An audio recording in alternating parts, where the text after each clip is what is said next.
With the widespread panic among the undocumented migrant population of the United States, foreign-born people across the country are looking for ways to avoid being apprehended and deported. In this video, we'll provide you with assistance by listing the following helpful tips for migrants looking to avoid ICE.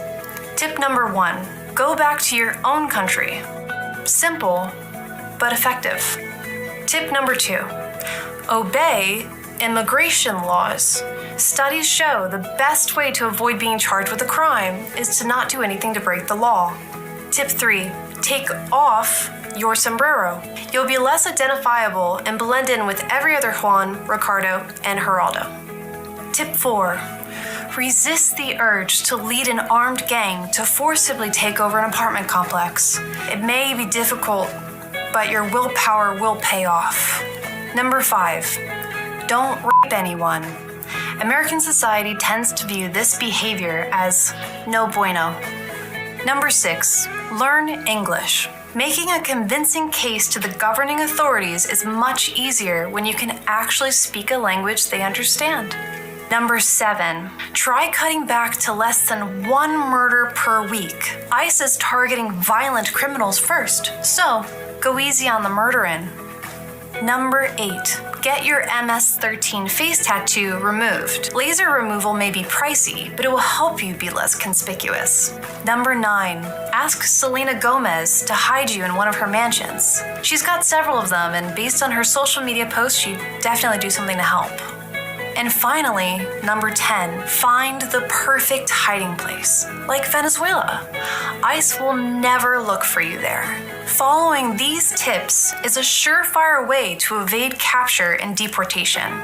You'll escape the clutches of ICE and be back hanging out in the Home Depot parking lot in no time. If you have any other tips for undocumented migrants avoiding ICE, please leave them in the comments below. Until next time, si se puede.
Watching the world burn, February 9th, 2025.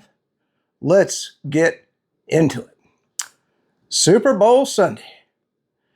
You know, I hate to say it, maybe I'm just a purist. I won't be watching the game. The virtue signaling of playing what they call the Black National Anthem before the National Anthem, it just pisses me the heck off. Yeah, I know you're saying, man, you are just one trivial son of a gun. If they call it a black song, we're dedicating this black song to all the black people in the stadium. Seems kind of racist to me just to say that.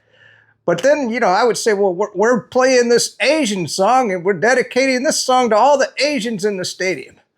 Or how about we've got this Hispanic song and we're going to dedicate this Hispanic song to all the people in the stadium.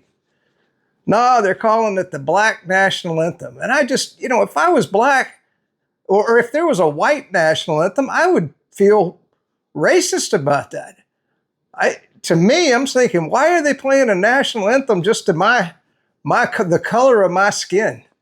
You know, I would prefer the national anthem, which is going to get played, be one national anthem for everybody. We're Americans, right?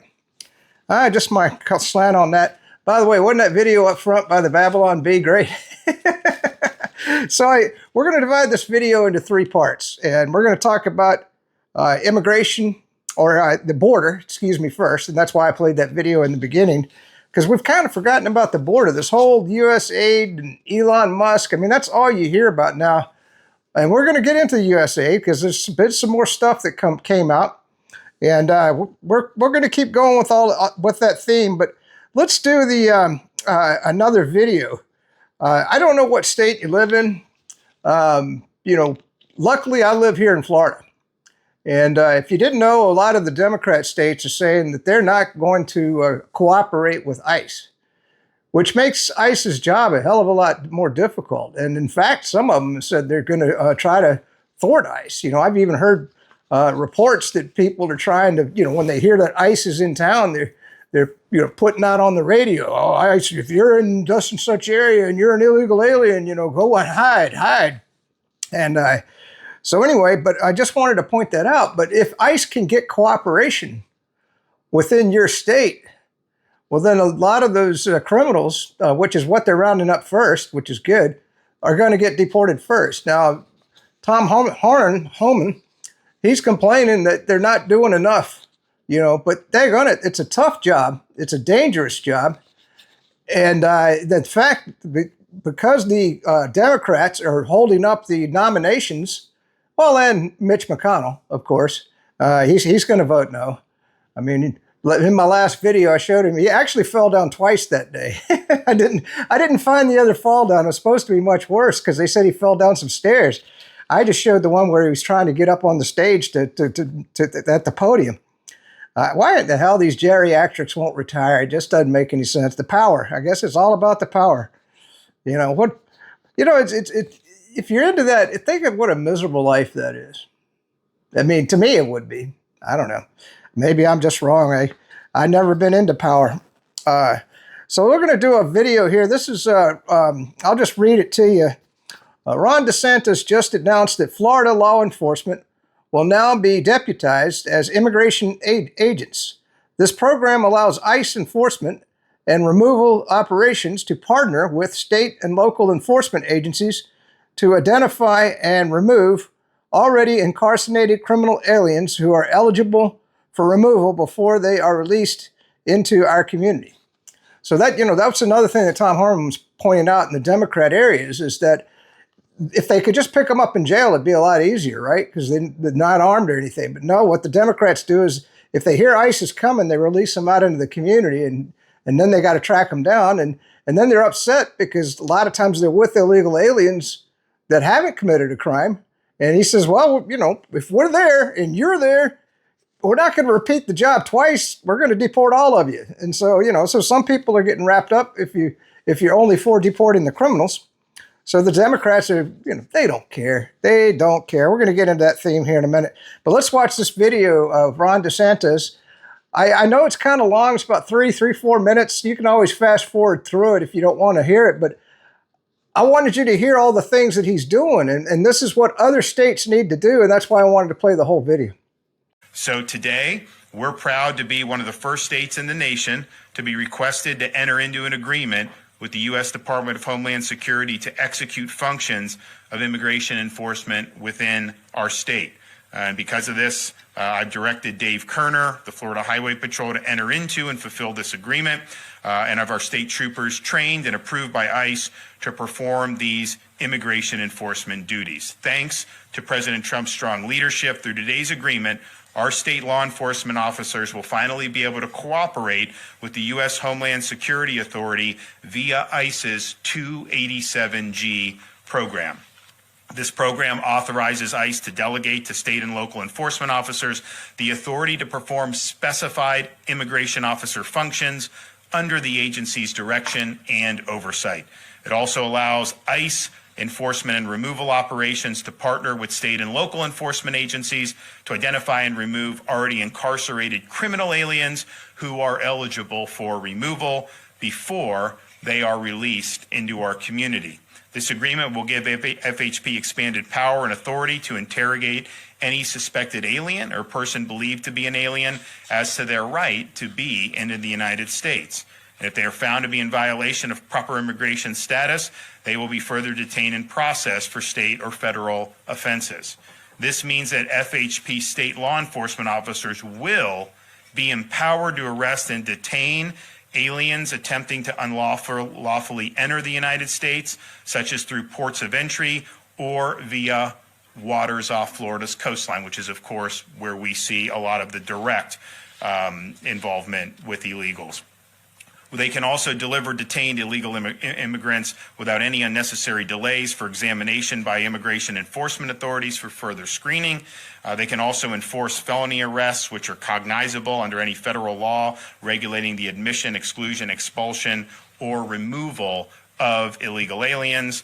They will also have the power to serve and execute warrants of arrest for immigration violations and be authorized to administer oaths and to take and consider evidence to complete required alien processing, to include fingerprinting, photographing, and interviewing, as well as the preparation of affidavits and the taking of sworn statements for ICE supervisory review. This means that state law enforcement agencies will have the power and authority to issue immigration detainers and begin establishing records of deportable or inadmissible aliens.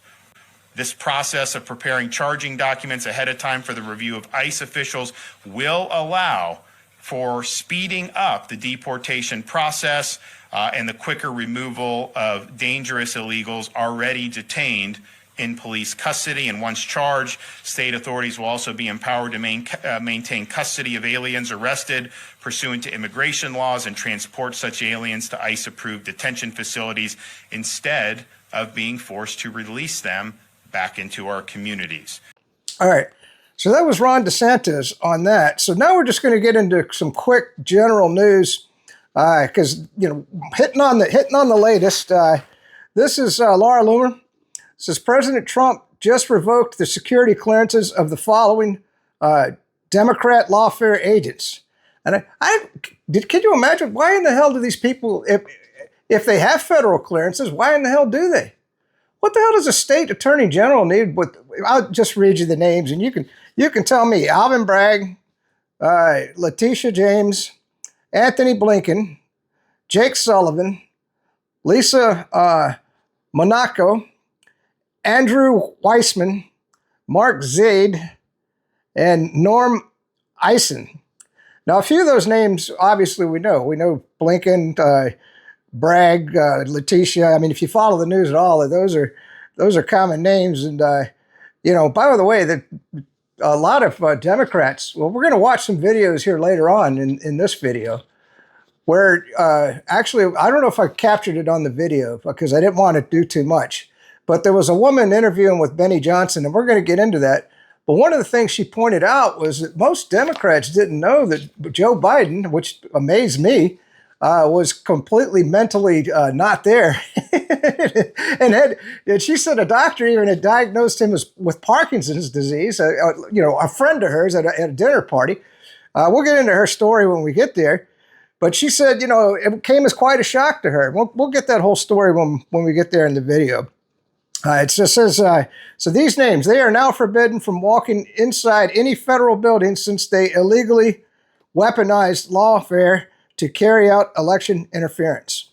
I thought that was pretty good. And because I did a video a while back on North Carolina, I've been real curious what's been happening there since Trump came into office. Because you know that the Democrats, they didn't give a shit about the people in North Carolina. I did a whole video on that. And so I wanted to see, because we do have Kristi Noem. And so this is a brief video, less than 1 minute. You got to watch it. And this is her. I'll just read it to you first. Kristi Noem on North Carolina. Holy crap. Kristi Noem has announced FEMA has resolved 80% of Western North Carolina's cases in just 5 days. Incredible. I know Helene victims are super grateful for this. they were abandoned for months. Why didn't, the Democrats just didn't care? If that tells you right there, if Trump can do this, or Kristi Noem, because obviously it's in her ballpark now. Trump just said, get it done. And so let's watch that quick, brief video. President Trump came in and visited this community and in less than 20 days secured over $54 million for families in need and registered 2,600 families that needed assistance and hadn't gotten that type of help to get signed up for the programs that we have. In the past 5 days, we've decreased the number of open cases by almost 80%.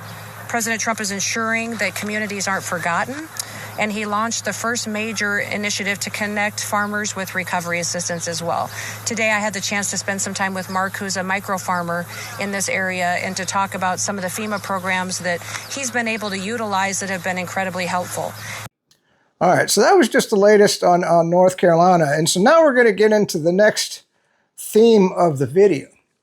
And boy, if you watch my last video, I was telling you, you've got to play along to get along. Everybody wants to play along with the Democrat to get along with the Democrat.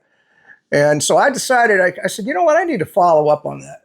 Because I saw some videos, I've been pretty sick the last couple of days, so all I've been doing is watching news, and there's some good movies, and but you can only watch so many movies. And then I get back to the news, and of course I'm thumbing through X, and sometimes it's good to be sick, to just lounge around, and that's all I've been doing.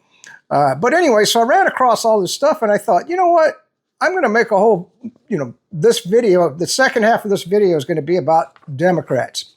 So I wanted to read this to you first. This was Real Omar Navarro. And by the way, I'm not going to torture you with it. I don't know if you saw Maxine Waters and the Democrats out in front of the Department of Education, giving this poor security guard a hard time. I tell you what, Maxine Waters, man, is she just one of the ugliest people? I mean, I think being mean and nasty makes you ugly, doesn't it? I mean, I was looking at her going, oh my God. I mean, if that popped out of a class, it's kind of like Hillary Clinton, man. If either one, especially, can you imagine in a horror house, Maxine Waters and Hillary Clinton popping out at you? I'd freak out. I'd be running right out the back door going, ah! Oh my God, these are some ugly people. And put Mitch McConnell in that Mitch. Excuse me. So I just want to read this to you. And it says, I ran against Maxine Waters in 2016, 2018, 2020, and 2022 elections. In August of 2018, Maxine Waters wrote an open letter to the Department of Justice and Capitol Police, urging them to investigate me. Nearly 6 years later, I was indicted over baseless allegations. The FBI raided my mother's home. Located in a retirement community with a team of armed agents. Why was it necessary for the FBI to deploy 30 armed individuals to a peaceful retirement neighborhood? They also targeted a personal friend who worked on my campaign, someone who earned barely $10,000 a year. Meanwhile, Waters' daughter made nearly $2 million in 4 years with no repercussions or investigations. My family fled communist Cuba to escape government oppression, only to encounter it here in America. Maxine Waters is the real criminal who has benefited herself and her entire family millions from being in politics. They accuse you of what they themselves are doing, confession through projection. Now, why do you think Maxine Waters and Elizabeth Warren and all the Democrats are so against Elon Musk going in and investigating what the hell's going on in the federal government? By the way, and I didn't put it in here, but a judge just ruled that they can't continue their investigation, more or less. And so my question is, how can a judge, because you have three branches of the government, the legislative, the executive, and of course the judicial branch. And there's a separation of powers there. Now, when Trump appoints, because understand, Elon Musk and his team are actually Treasury appointees, okay? It was just like Kristi Noem is the appointee for the Department of Homeland Security. And then you got the new attorney general. God dang it. Her name just was on the tip of my tongue, but she's appointed. You can't block the attorney general from doing their job, just like you can't block a Treasury employee from doing their job. And part of the function of the Treasury is to make sure the money is going where it's supposed to go, where Congress wanted it to go. Okay? And also make sure that there's no fraud being committed. And that's exactly what they're doing. So how can a judge stop that? I don't understand how that, I mean, obviously it's going to get turned over in appeal, but now Elon and his team are on hold. Because a lot of people are saying, well, why didn't Elon and Trump just go Andrew Jackson? Because I think Andrew Jackson faced a lot of this lawfare in his presidency. Well, I mean, Elon's got a lot to lose. I mean, he doesn't want to, go in there and go against this judge. I mean, he knows it's going to get overturned. He's just got to be patient. And maybe they are still working. Who knows? I don't know. I mean, but I can kind of see his point if he didn't want to go. So this is we're going to get into this video here. And let me give you the background on this video. So this was a woman that has been with the Democrat Party in Philadelphia. If you don't know Philadelphia, I mean, like 10 out of maybe one Republican for every 10 Democrats. I mean, that is the bluest of blue cities. And so, and her whole family's been Democrat. All her friends are Democrat. And so she's been working for the Democrat Party, bringing in as a fundraiser, and really way up there. I mean, she's hung out with Biden and she's hung out with Kamala Harris. She knows her personally, So we're not talking, a peon here. We're talking a woman that, was very important to the Democrat Party. Well, along about November, after she saw Biden, okay, I don't know what I got in the video and what I don't, but after she saw what bad shape Biden was in and how that lie was perpetrated for so long, she got red-pilled. And so she kind of started thinking, maybe I shouldn't be supporting this Democratic machine, and so she kind of just started drifting away from the Democrat Party until finally, when Kamala, lost the election and everything. From what I understand, now I'm just I can't play the whole video. I'm not going to steal Benny. If you want to go watch the video, go to Benny Johnson's channel. He's on Rumble. Okay, I think he may be on YouTube. I don't know. I always just watch him on Rumble, and you can watch the whole video. So I just cut out the parts that I wanted to show you. But anyway, so she got red-pilled, and so she came out, and you know how we do in the Republican Party, we do what's called a post-mortem, okay? Pam Bondi, by the way. That's the name. Daggone, my brain don't work too good sometimes. Anyway, so we always do a post-mortem and say, what happened in the election? Like Carrie Lake. We know the election was stolen, and the post-mortem was to try to fight the fraud that was taking place in Arizona. And we proved it, but the courts weren't there, and the legislature came. So anyway, so that was kind of the post-mortem. So she came out and she did a post-mortem of the Kamala Harris campaign. Oh man, wait till you hear her in the video. Democrats are vicious. You got Democrat friends? You got Democrat friends? You think they're your friend? Oh, hell no. And the reason why I wanted to play this video to you is because this is exactly what happened to me back during COVID in 2000. I hung out with a bunch of Democrats. And as soon as I, A, was going to vote for Trump, B, I told them I wasn't getting the shot, C, I wasn't wearing a mask. You want to talk about the vitriol and the hatred that came out. All I got was, I don't want to be around you. I can't stand you. I don't want to be your friend. Get the hell out of my face. And that's the only three things that I was saying back then. Well, this woman faced the same thing, and all she was trying to do was make the Democrat Party. Well, I mean, she pretty much decided she was leaving the Democrat Party. I'll let her speak for herself. But let's watch the whole video. But what I'm going to say is, I could identify with her situation because the same thing happened to me. Let's watch that now. Yeah, it's just caused me significant anxiety. It's like, what does someone say? Courage isn't not having fear, it's having the fear and doing it anyway. So I'm just trying to go, the only way out of this is through, right? So I'm just trying to steamroll my way through the angst. Not angst, just the fear. So what you've just told us here is bombshell. So they're I'm sorry if it's nonsensical. Power. There are individuals within the apparatus attempting to protect the Democrat Party that are now legally threatening you for speaking truth? I called him immediately because we know each other, and I asked him like what part of what I said was untrue. So we broke it down into pieces, and every single thing I said was true. He just didn't want it mashed together and presented to an audience in a digestible fashion, you know? So someone's attempting to legally harass you. He did. It was an attempt. He did.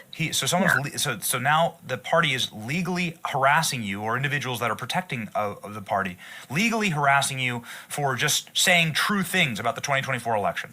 Yeah. And after we spoke, it became clear that he wasn't going to send the letter because what I said was true. He just didn't want it said. And, yeah, Benny, I think I'm going to take a few days just to escape this world because it's really just so much. Wow. And I was just texting someone that I love. I was like, I need you to understand what this is costing me. I don't really care if the world knows. I just need you to know that this is not easy. It's not, people call me a grifter. I want to be clear one more time. No one paid me to raise money for Biden or Harris. Donors donate. With all due respect, do people understand English? Right? I give when donors, it's like Elon Musk, he gave $250 million. He wasn't taking from Trump. He didn't take money from Trump. Donors donate. I wasn't paid to do any of that. I wasn't paid to expose their corruption. Benny, you're not paying me now. So this is all because it's the right thing to do. I'm not compensated in any way. In fact, I lost everything on the Democratic side. So, Lindy, while this comes as a massive shock, for the last 4 years, we've been covering lawfare against President Trump and people suing Trump and coming after him legally and attempting to destroy. So this does seem like a used tactic that often happens inside of these circles, and we're incredibly sorry that this is happening to you. It's horrifying. It's disgusting. We stand against it, and obviously we have your back. And what an awful thing to do to somebody who maybe we can pivot to what your roles in the 2024 election. You were a fundraiser for Kamala Harris. You worked with the DNC and Joe Biden. That was your official position?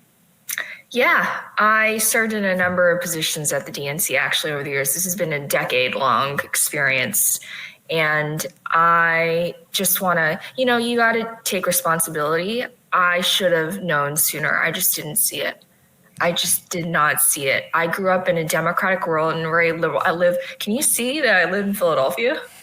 That's beautiful, it's just actually. Completely blue. There are no Republicans here. The voter registration, I think, is 1 to 8 or 1 to 7. So it wasn't an option for me. And I just didn't see it. I should have. I'm sorry. Now that I have, everything makes sense. It's just, I was speaking to someone and, the Chinese Communist Party killed my great-grandfather. And I realize now that the Democratic Party has adopted many of the tactics that the communists use, which is violent excommunication, the discrediting, the destroying. They will do everything. They will defame you to the ends of the earth. Why did it take me 10 plus years to realize this? I think a lot of it is actually branding. And I was like, it's blue. They purport to care about people. I didn't realize that a lot of it just mimics the Communist Party that my family fled from. Wow.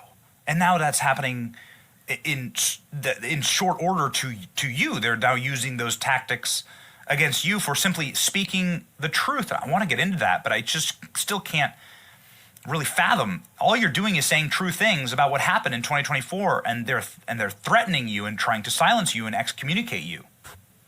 It's been going on for months. Every day since November, I've woken up and braced myself for the next avalanche of abuse. My notifications are off, so I only,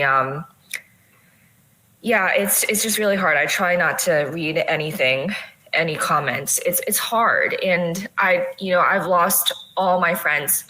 They turned out to be fake, but I lost all my friends on that side. People that I've done so much for over the years.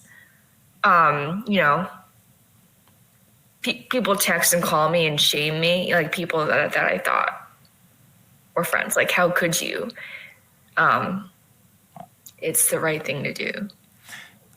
I don't understand because, especially after a loss, and if you're somebody who is on the right side, if you're somebody who's a Republican, you experience massive, catastrophic landslide election losses, right, over the last 20 years. When that happens is the ability to criticize your own party. We do this constantly on the show. We criticize Republicans. We criticize Republican leaders. We talk about what's smart and what's not. And nobody comes after us for doing that, right? I think that's like, it's implied that you must be able to critique and see the problems. And from a distance, that seems like all you were doing with the Democrat Party was saying, here's how we could have done it better, right? No, because it goes against their narrative that the American people are racist and sexist. It's the only thing they can say. They attack everyone for being racist and sexist. Have you noticed it's all about their woke fest, their DEI narrative? Everyone hail Goddess Kamala. She's untouchable. You can't criticize her. You can't point out that $2.5 billion is essentially set on fire. I raised millions of that. It's just I don't know, Benny, I never imagined that my life would take this turn. I never envisioned it would be this way. I never even thought I would be leaving the party so soon, but the DNC chair actually called me out.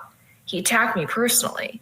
This could have gone so many different ways. He could have called me. These people have my number. They could have just called me. They could have talked to me personally. No, he sicked his far left influencers on me. They defamed me. And I just want to say one thing, right? The party of DEI, like Kumbaya, racial justice warriors, all of a sudden, because I dare to criticize their queen, Kamala, I'm now a Chinese spy. I'm a spy for the regime that murdered my family in cold blood. Am I allowed to curse on here? Please. Yeah. Give me a fucking break. Like, seriously? It makes me sick to my stomach. I would fall on the sword for America. What do you want me to do? Do you want me to shout from the mountaintops that I love America? I would do anything for this country. How dare you say that? How dare you?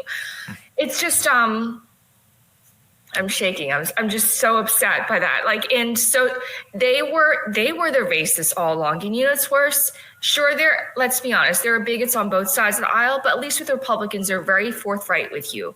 They are who they are, right? With Democrats, they pretend to love everyone. They pretend to embrace diversity, but that's just a charade. It's a complete sham.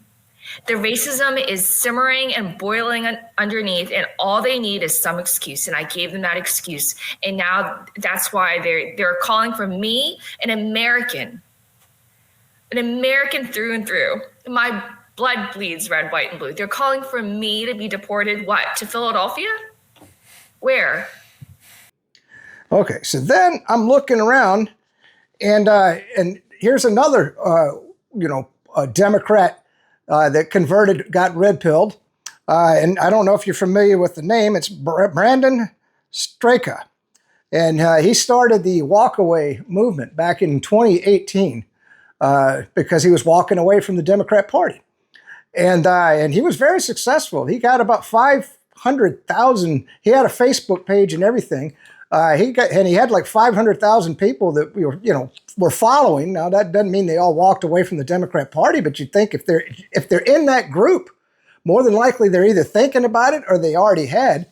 And then he went to the Capitol Hill, and I don't know what I captured in the video and whatnot. Once again, I can't play you the whole video because, go watch Steve Turley if you want to watch the whole. It was actually an excellent interview. A lot of things that I knew that I didn't know, about what took place on January 6th. But I'll give you the story real quick. So he went to do the protest on January 6th, and his think about it, he's got 500,000 followers. So his phone started blowing up and said, you got to get down to the Capitol and see what's going on. And he's a reporter, more or less. So he said, he moseyed on down there, and there was about 1,000 people. He was on the side of the Capitol building that nobody was doing anything. He said there was just a bunch of people standing around, and so they were all sitting there. And so he got his phone out and he started filming. And he said one of the Capitol guards came out and said, "Okay, you can come on in the building now." And so everybody just kind of looked up, he said, and he's got it all on film. And so they all just started moseying into the Capitol building, as we've seen on the videos. Don't tell me that wasn't a setup. The whole thing was a setup. Anyway, he had the smarts not to go in the building. He said he sat there for about 8 minutes and he just filmed it. And then, of course, after, because I don't think he even knew what was going on the other side of the building. And he said he just went out into the crowd and he did a bunch of interviews and then just, basically went on home. Man, oh man, because he was there and they traced him to being there. Oh my God, the FBI raided his house. They said that he had trespassed on Capitol grounds, which is a misdemeanor. And then they hit him up with another charge, which was bogus, to charge him with a felony. And anyway, and the story was he had to plead guilty to the felony. Otherwise, they were going to try the misdemeanor in court. And, in D.C. court, you don't stand a chance. It doesn't matter. You could scrape your toenail and you're going to be convicted on a D.C. court if you're a conservative or a Republican. So he knew he didn't have a chance in court. So he took the plea bargain. And anyway, it was a hell of a story. But I'm just trying to show you who Democrats are. They are not good people, man. They will just rake you over. They will throw you in jail. And I dare say, Trump almost took a bullet. They'll try to kill you. Okay? If you got a job and you're a conservative and you come out and you got a Democrat for a boss, you ain't going to have that job. Not very long. I'm going to tell you that right now. Don't bring your politics to a Democrat office. Let's watch that Steve Turley video now. Can you give everyone just a quick backstory of who you are and how you became what many believe to be one of the most important political activists of our time? It's very nice to hear.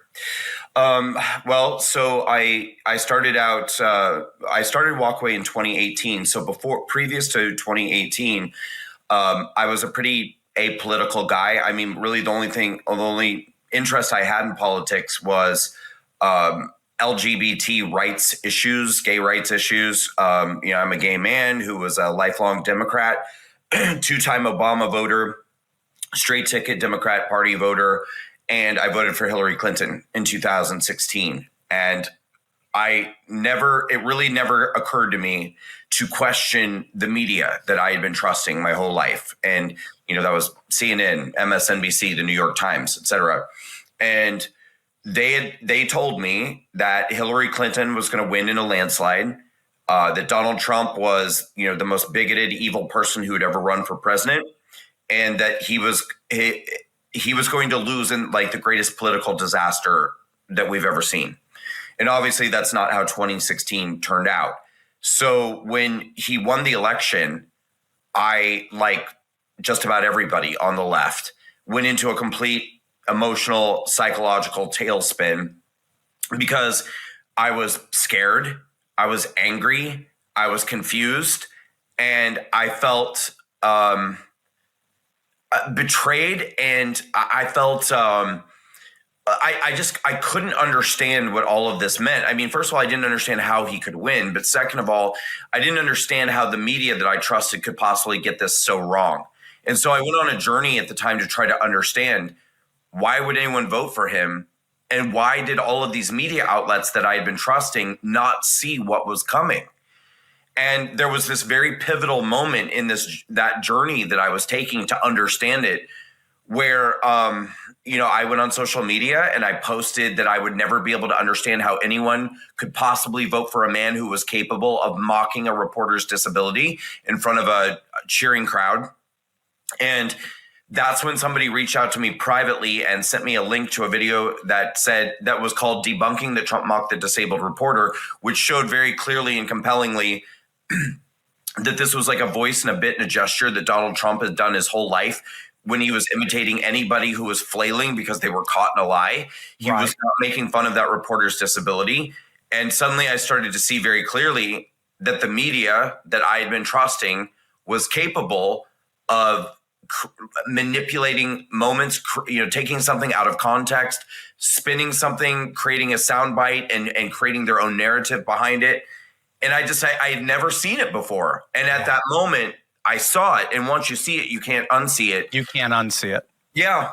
And so that began, it wasn't like instantaneous, but that began, the light bulb going on, and what ultimately became a months-long journey of research that led to me walking away from the Democratic Party and walking away from liberalism and walking away from the left-wing media. And the final piece of this is that I think because I'm a gay man, and it wasn't just that I saw all of that. I also saw really clearly for the first time that if you are Black or brown or LGBT or a woman or a minority class person of any kind, they are intentionally manipulating us, deceiving us, misleading us through a steady diet of fear-mongering and deception. And that made me so angry when I saw it. And that's what led me to make that 6-minute video that I put out in 2018 and start the Walkaway campaign. Wow. And then you are embodying this new politics of the people versus the political class in an even more pernicious way, in that you became the target of that corrupt political class. Isn't that interesting? Boy, they'll say they're the savior of all these minority groups, but if anyone in that group betrays them, all bets are off. They're going to do everything they can to crush you, and that's what they did. They exploited J6 in what was a radically pernicious persecution of you. Can you share with us what happened on J6 and what the political class did to you? Yeah, well, I think it's important for people to understand before I explain that how big Walkaway became by that point, because by January 6th of 2021, I had created a Facebook group called #Walkaway Campaign, and I basically said to people, look, if anyone out there is feeling the same way I'm feeling, share your own testimonial video, share your story. And by January 6th of 2021, we had grown to over 511,000 people who had joined the group, and we had tens of thousands of videos and written testimonials. Wow. And we were like being talked about everywhere. I mean, like Walkaway, like the country had like Walkaway mania. And so I was very much a target. And it's interesting because I've always known and recognized that I'm not the biggest fish in the political movement. Certainly, you look at Charlie Kirk or Ben Shapiro or what, there are people much bigger than I am, but they don't get targeted the way that I have. And I think the reason why is because I wasn't just going out and espousing a conservative message. I was getting people to leave the Democratic Party and change their mind. And so I think these people hated me in a way that they don't hate some of those other people who are bigger than I am. And so on January 6th, I went to the Capitol that day because I was asked to be a scheduled speaker at a permitted event on Capitol grounds.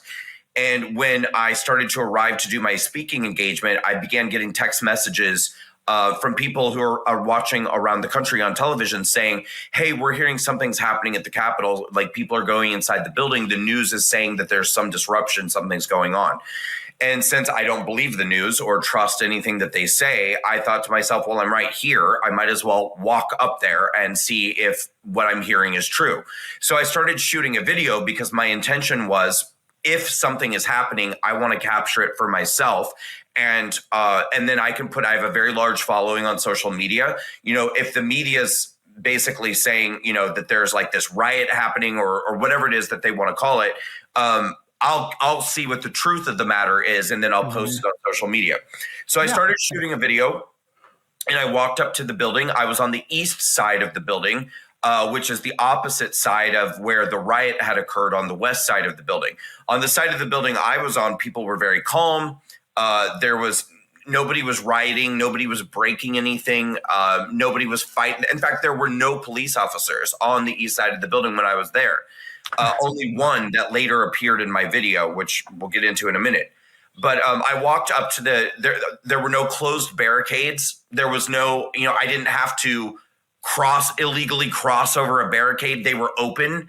And there were just thousands of people standing on the east side ground. So I literally walked into a crowd of thousands of people. And then when I got there, there was a man standing on the top of the stairs on the Capitol. And he was shouting like this. He said, "They've opened the doors. They're letting us in. We're going inside. We're going inside." So I walked up to the top of the Capitol stairs on the east side. And when I got there, sure enough, the double doors, the Columbus doors on the east side of the building were both wide open. And there was a crowd of several hundred people at the top of the stairs. Some of them were trying to push their way inside, and most of them were just like me shooting a video. And so I held my camera fully above my head and I pointed it down because there were so many people in front of me that I couldn't really see what was happening. The doors were about 35 feet away. And I stood outside of the building for 8 minutes shooting a video. And after 8 minutes, a man came out of the building, got on a bullhorn, and he shouted, "They've cleared Congress. Everyone left the building. Move out, move out." And I immediately turned around, walked the other direction. I even told the people behind me, they're saying to move out. You need to go this way. And then I went down the stairs and back out onto the outer grounds. And I stayed and I shot about 13 more videos doing street interviews with people outside of the Capitol. I never entered the Capitol on January 6th. I never engaged in any violence, vandalism, theft, or destruction, and I didn't even witness any. I didn't see anybody committing violence or destruction or vandalism.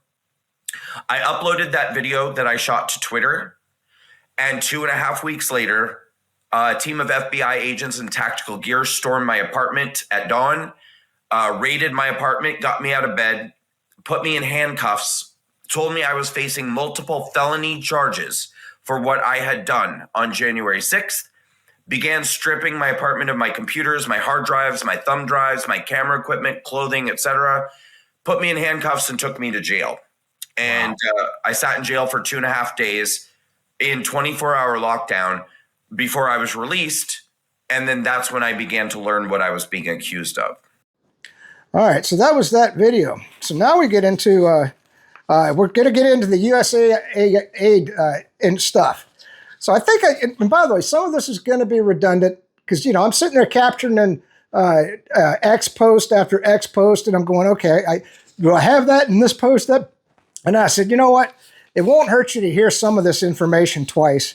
So this was Derek Evans. By the way, he was a January 6th person that got falsely accused. It says USAID pushed $472.6 million through a secretive government-financed NGO called Internews Network. Now, this one I hadn't heard of before. That's why I bookmarked this one, which was working with, get this, 4,291 media outlets.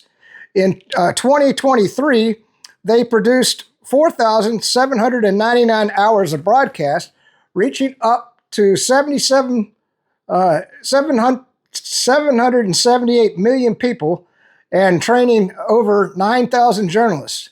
Government propaganda. I agree with that. So then we got into this USAID post. This is Ginger Capital. USAID took $500 million in taxes from Americans and sent it to an NGA called, the same thing, same news, okay, Internews Network. They worked with 4,000 plus outlets to train journalists and tackled disinformation. It's led by, and see a little bit more information here. It's led by Janine Bourgault, Bourgault, who makes $500K a year, a literal state propaganda network. And then we get into WikiLeaks, because I follow them. USAID and state funneled nearly $500 million through this building, which is at 876 7th Street, Arcata, Arcata, California, 95521. The IRS and in-government contracts list this address as the current registered address for N, although it was clearly abandoned by December of 2024, shot taken 4 months ago. So you're seeing a picture of the building as it was abandoned. And this is where they've been tracking a lot of the addresses of where the money was going, because I told you it's a money laundering operation, USAID was. And this was the first one that I found that actually shows the building on the address where they were saying the office was located of the shell company. So I tell you, the Democrats are good at laundering money, aren't they? Oh my God. So then I got this video, because the question was raised. They said, okay, USAID has obviously been around, well, since the 60s. You know, Robert Kennedy, or John F. Kennedy Jr. was the person who created it back then to actually do good things. It was meant to be. And then the CIA took it over. And so it was asked, like, why hasn't any president, including Ronald Reagan, for example, ever done anything about USAID? Well, I don't know about Reagan, but I found this video on how everybody was, all the presidents were getting kickbacks from USAID. Let's watch that video right now. Has every past president for the last 20 years known about this corruption with USAID and just chose not to do anything about it? Well, most of them are on the take. Joe Biden was the head of the Senate Foreign Relations Committee, which directly oversees USAID. USAID was funding Burisma. USAID gave money to Burisma and had a formal partnership agreement with Burisma. Barack Obama's mother worked for USAID. And the Bush family runs right through it. Bush's, Vice President Dick Cheney, Liz Cheney worked for USAID. They're all in on it. And this is the reason that the Trump revolution was so revolutionary, is because it defeated both sides of the USAID snake. And now we're going to see just exactly how the snake bites back when it's cornered. All right, so that was Mike Pence. So then I got another video on how USAID is a CIA and State Department tool. And so now you're seeing the pattern, and let's watch that. I was just listening on your conversation about Doge. Jake, I'm surprised that you never figured out a way to get involved in this USA. I mean, everybody's on the take except you. What's going on? If I had known, I would have started an NGO. Where's my NGO? You had everything except the money laundering. You had the grift. You had the virtue signaling. You had it all except the actual money. Let me up-level this for a second, okay? So we knew the U.S. government runs a $2 trillion deficit every year. We're in debt almost $40 trillion. And we also knew that anytime anyone tries to cut anything in Washington, the whole city screams bloody murder. Okay, so the question is just why? Well, now we know. The money is all going to them. It's like round tripping to them. New York Times, getting paid. Politico, getting paid. Bill Kristol, perennial warmonger, getting paid. Ukraine, getting paid. Like 11 out of 12 publications, Ukraine, getting paid. Incredible. Viktor Orban, who's the prime minister of Hungary, was saying that he's very popular in Hungary. His political opposition, funded by USAID. In Poland, the left-wing political opposition funded by USAID, and on and on and on it goes. BBC, you wonder why everyone in the UK, paid. So yeah. Like I couldn't believe the BBC is getting paid. Every left-wing organization in the world seems to be getting paid by this slush fund at USAID, which disperses about $50 billion a year. That's $1 billion a week. That's actually a lot of money. And so it makes you wonder, the left in general tries to portray itself as a movement of the people, that it's grassroots. This is the exact opposite. This is AstroTurf. This is basically money coming from the top down out of Washington to fund all of these groups, maybe not even in the United States, like all over the world. So it makes you wonder, what is the real level of local support for these left-wing policies all over the world? Yeah, crazy. All right, and then the last video I want to hit you with is I want to go back in time. And you remember when Joe Biden was doing the sit-down, and he said he had $1 billion. I never knew where that $1 billion was coming from. This is when he was sitting down in Ukraine and he wanted the prosecutor fired because the prosecutor was investigating the Burisma scandal for Hunter Biden. And remember, that's how Trump got impeached, because he talked to Zelensky and he said, hey, what was up with what's been happening there? Something seems fishy to me, man. Why don't you look into it and get back to me and let me know what's going on? Well, we got that Joe Biden video right here, and turns out that was USAID money that Biden was going to block from going to Ukraine. Isn't that amazing how it all comes full circle? Let's watch that. It just happened to be that was the assignment I got. I got all the good ones, so I got Ukraine, and I remember going over convincing our team or others to convincing us that we should be providing for loan guarantees. And I went over, I guess the 12th, 13th time to Kyiv, and I was supposed to announce that there was another $1 billion loan guarantee. And I had gotten a commitment from Poroshenko and from Yatsenyuk that they would take action against the state prosecutor, and they didn't. So they said they were walking out to press conference. I said, I'm not going to, we're not going to give you the $1 billion. They said, you have no authority. You're not the president. The president said. I said, call him. I said, I'm telling you, you're not getting $1 billion. I said, you're not getting $1 billion. I'm going to be leaving here. And I think it was, 6 hours? I said, I'm leaving in 6 hours. If the prosecutor's not fired, you're not getting the money. Oh, son of a bitch. All right. So if you haven't seen that, but I liked how they put Biden with all of the USAID information in the video. So I thought that was pretty cool. This is on the federal judges, and we already talked about that, but I just want to read this one to you. This is still gray. Federal judges are trying to block Trump and Elon Musk from firing federal employees and contractors, claiming that it isn't fair to them or their families. Where were these judges when Biden was firing thousands for refusing to take the jab, or when he shut down the pipelines? Remember when he shut down Keystone Pipeline? And the thing that really I feel bad. Those were 100,000 plus jobs, the pipe fitters and everything else. But they were all union, and they all voted for Joe Biden. And the very first thing he did when he took their jobs away from them. Can you imagine voting for that evil son of a gun? And the first thing he does is nuke your job. My God. I'd be beside myself and be going, I voted for that son of a bitch. What the hell? And he just nukes the whole pipeline? I can't believe it, Maybe they were red-pilled, maybe they weren't. Doesn't look like the outer unions have been red-pilled completely. By the way, you know that they're trying to shut down the Department of Education, and of course the Democrats are fighting that. Why are the Democrats fighting us finding out about all the corruption of the government and where your tax dollars are going? You know why? Because they're getting kickbacks. This is their money pit. This is their money laundering scheme. And man, we're taking away the purse strings from the Democrats. And the globalists too. They don't like that. That's why I'm not sure how Trump's lifespan might go the way of RFK Jr. I hope not. And then we get, like I said, redundant information exposed. 6,000 journalists and 700 newsrooms were funded by USAID. And so now, and I like these bullet points, and that's why I included this one. Now we know why the media all push the same narrative, because they all are on the same payroll.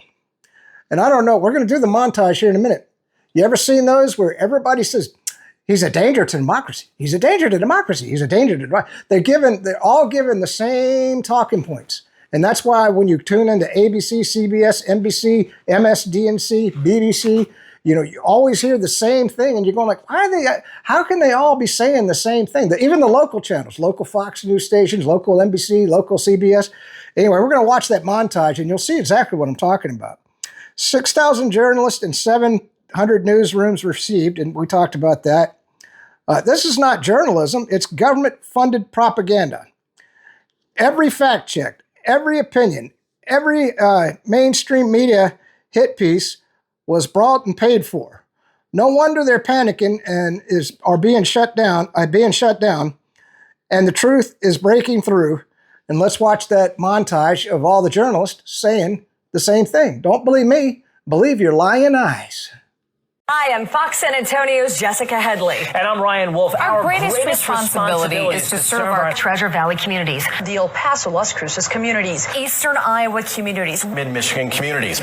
We are extremely proud of the quality, balanced journalism that CBS 4 News produces. But we are concerned about the troubling trend of irresponsible, one-sided news stories plaguing our country. The sharing of biased and false news has become all too common on social media. More alarming, some media outlets publish these same fake stories without checking facts first. The sharing of biased and False news has become all too common on social media. More alarming, some media outlets publish these same fake stories without checking facts first. Unfortunately, some members of the media use their platforms to push their own personal bias and agenda to control exactly what people think, and this is extremely dangerous to our democracy. this is extremely dangerous to our democracy. This is extremely dangerous to our democracy. This is extremely dangerous to our democracy. This is extremely dangerous to our democracy. This is extremely dangerous to our democracy. This is extremely dangerous to our democracy. This is extremely dangerous to our democracy. This is extremely dangerous to our democracy. This is extremely dangerous to our democracy. This is extremely dangerous to our democracy. This is extremely dangerous to our democracy. This is extremely dangerous to our democracy. This is extremely dangerous to our democracy. This is extremely dangerous to our democracy. This is extremely dangerous to our democracy.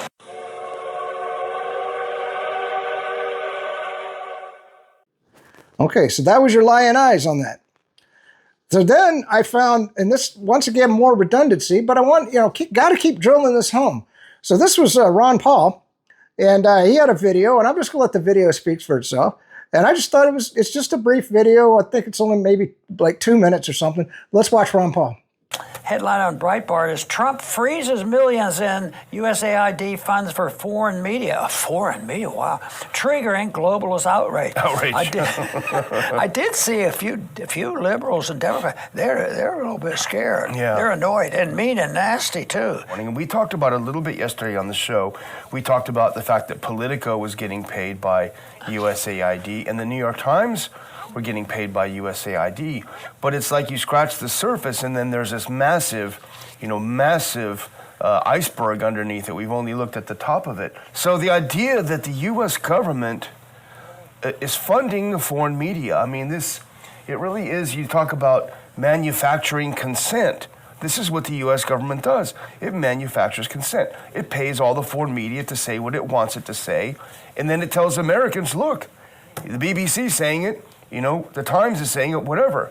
So go to the next one. There's actually some numbers on this, and this is from the article. American taxpayers are no longer subsidizing foreign media once funded by the U.S. Agency for International Development, prompting left-wing concern for the political impact on global journalism and democracy. Now look at some of these numbers, Dr. Paul. President Donald Trump put a 90-day hold on all USAID's foreign aid this week, which subsequently cut $268 million from media outlets in more than 30 countries, according to the agency's 25 foreign budget, reported by Reporters Without Borders. USAID's 2023 fact sheet taken offline due to the hold boasted that the agency supported 6,200 journalists, 707 news outlets, 279 media sector civil society organizations, i.e. NGOs, the Columbia Journalism Review reported. So what does this do, Dr. Paul, overseas with thousands and thousands on the U.S. payroll?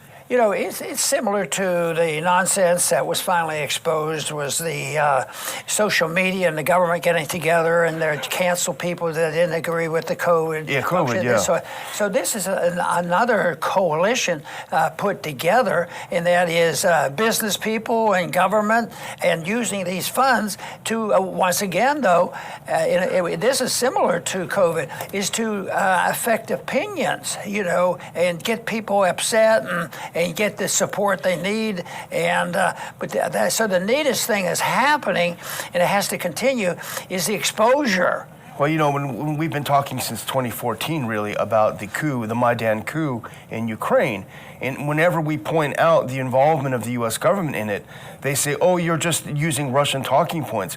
Oh, you're on Putin's payroll. Well, it actually turns out that the other side is on Uncle Sam's payroll. They're the ones that are on the payroll. They're the ones that have manufactured this misinformation, disinformation about what had happened, and not only there, but elsewhere, everywhere. I mean, Viktor Orban from Hungary, I talked about it yesterday, he put out another post on X today talking about, the cat's out of the bag now. All of the media in Hungary that was attacking the government is funded by the U.S. government, And it's, wait, we're paying for the BBC?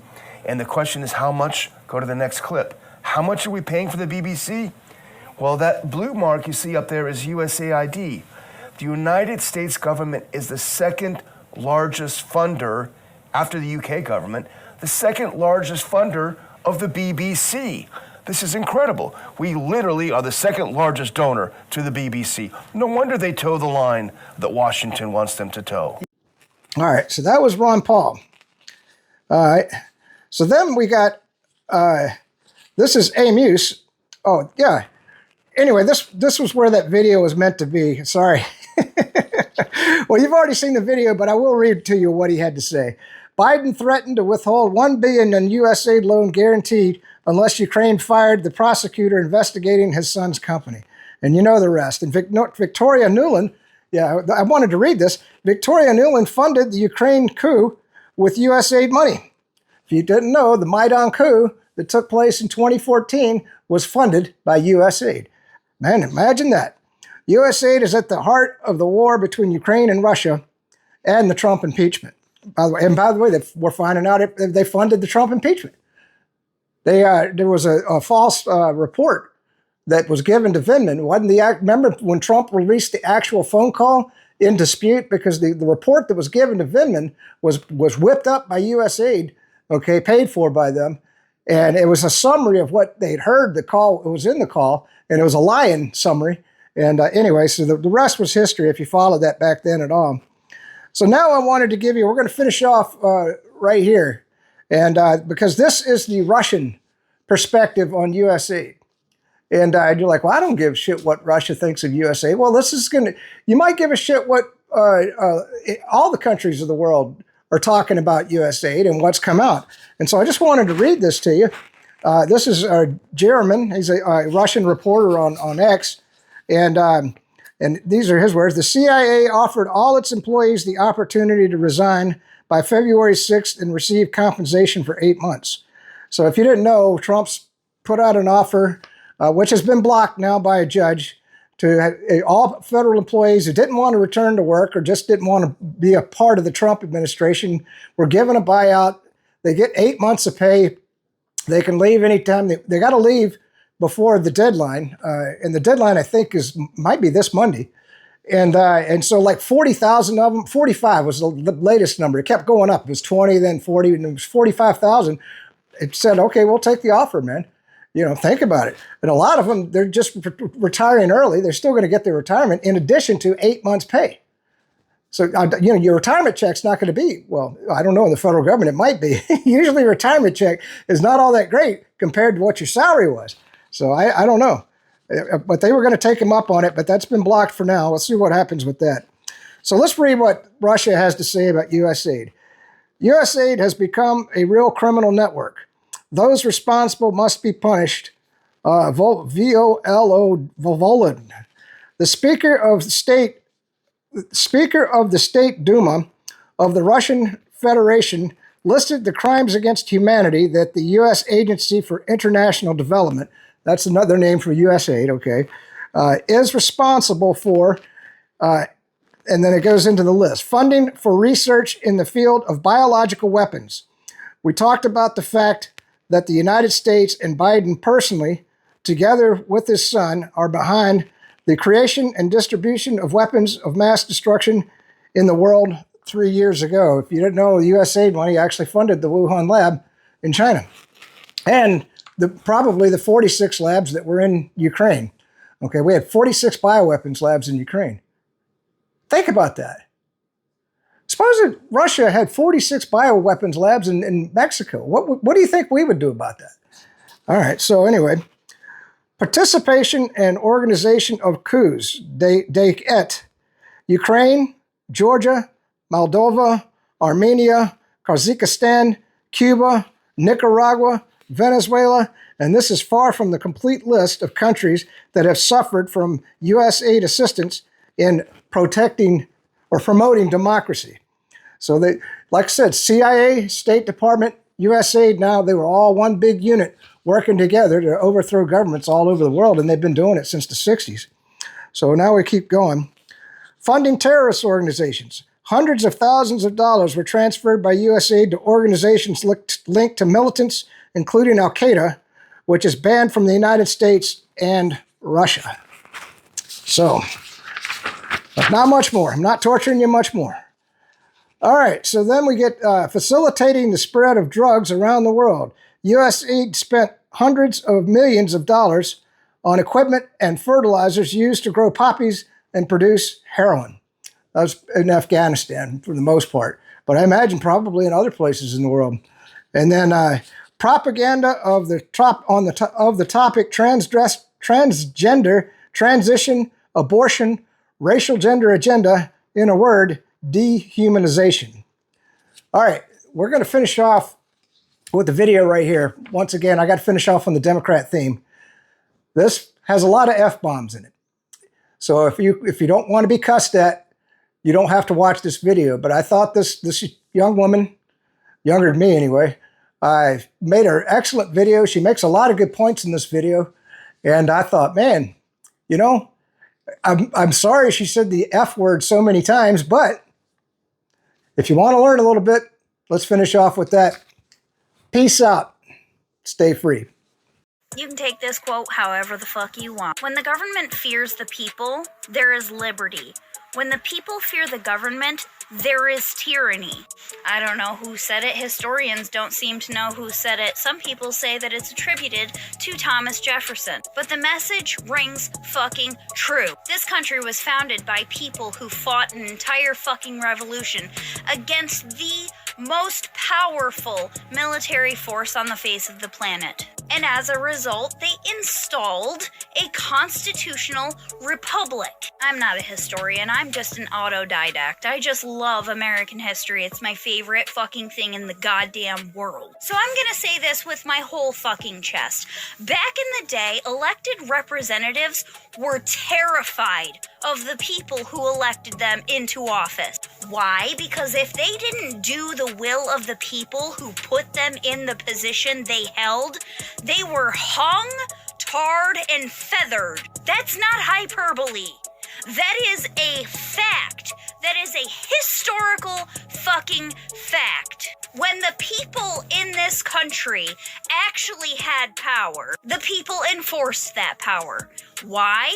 Because they had to. Because this was their fucking country. And the people who have been elected to certain offices seem to have forgotten that fact. I don't give a shit that it's Elon Musk who is uncovering fraud, waste, and abuse. I don't care that he's employing 20-year-olds to help him do it. What I care about is that Democrats are standing on their fucking soapboxes screaming about how egregious it is that they have access to all of this information through a microphone at all of us taxpayers, as if we're gonna fucking side with them. I'm so sorry to be the bearer of bad news, but boot polish is not on my list of ingredients when I cook food for my family. Who the fuck do you think you are talking to? This is our fucking country. These are our fucking tax dollars. And while Congress may hold the fucking strings to the purse, it is us taxpayers that fills that fucking purse. I don't want my fucking money going towards transgender monkey studies or Moroccan pottery classes, Sesame Street in Iraq, $20 million Do you know what I could do with $20 million? I currently live in a single-wide fucking trailer with my family that we rent. And my husband and I work our asses off. I'm fucking pissed. I'm fucking angry. And if you are not, there is something psychologically fucking wrong with you. You're mad at the guy who is showing you how badly you have been fucked. We, the people who voted for Donald J. Trump, are fucking pissed. And it's only gonna get worse from here. Because we have found so much fraud, waste, and abuse. It is unconscionable for you to even utter that the problem is Elon fucking Musk.